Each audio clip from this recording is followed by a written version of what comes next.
Vin Diesel may have broken into Hollywood with a short film about auditioning, but the action star has had to do very little of that throughout his more than 20-year career. An attitude like that's not going to get me an Oscar. In 1995, when Diesel was a struggling actor working as a bouncer to pay the bills, he wrote, directed, produced, and starred in Multifacial, which followed a multiracial actor dealing with the audition process. Yo, I can't wait till I do enough real work, real acting work, but I don't have to sweat commercials, you know what I'm saying? The short caught the attention of Steven Spielberg, who cast Diesel in 1998's Saving Private Ryan. Get a load of this guy, fish.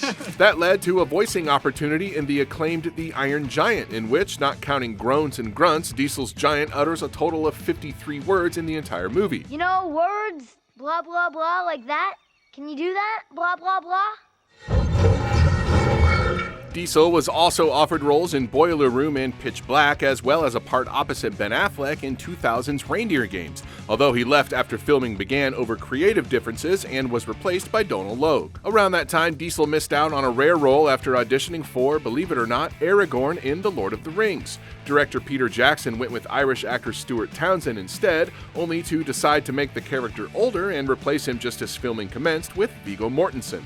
Diesel also nearly missed out on what would become his signature role. As casting was underway for 2001's The Fast and the Furious, Universal Pictures wanted Timothy Olyphant as mechanic Dominic Toretto, but the Justified actor was worried it was going to be a franchise and too big of a commitment. It don't matter if you win by an inch or a mile. Winning's winning. The Fast and the Furious made more than $200 million worldwide, and Universal quickly greenlit a sequel. Diesel, however, was not sold on the story and has said he turned down $25 million to return, setting up Too Fast, Too Furious to add both Tyrese Gibson and Ludacris to the cast alongside star Paul Walker. Diesel was also offered the title role and Bullseye in 2003's Daredevil, but instead made Triple X after Eric Bana turned down the role of Xander Cage. It made $277 million worldwide and solidified Diesel as a superstar, while Ben Affleck and Colin Farrell's Daredevil was widely panned. We all have our embarrassing moments. Diesel was also among a long list of both men and women considered for TX in Terminator 3 Rise of the Machines that also included Shaquille O'Neal,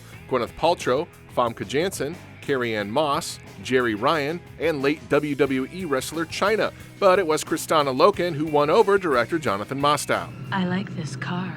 Diesel was also considered for Frank Castle in The Punisher, which went to Thomas Jane, and was the production company's choice for Hellboy, but director Guillermo del Toro fought for years for Ron Perlman. Ow.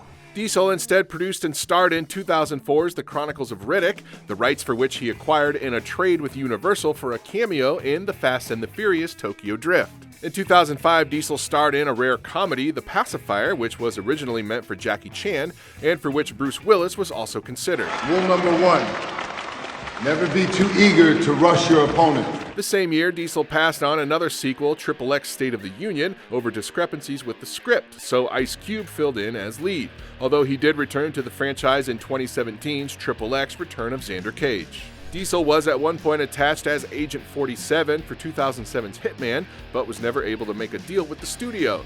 Jason Statham then reportedly passed, clearing the way for none other than Timothy Olyphant. How about dying with a little dignity?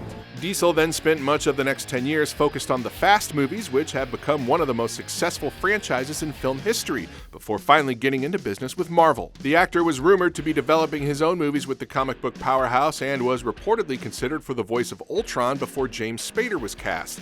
Instead, Diesel signed on to voice Groot in 2014's Guardians of the Galaxy and several more movies since, including Avengers Infinity War and Endgame, and Baby Groot in Ralph Breaks the Internet. I am Groot. Diesel has F9 coming later this year, but in the meantime will star in another movie based on a comic book series, Bloodshot. Where are you going? I've got unfinished business.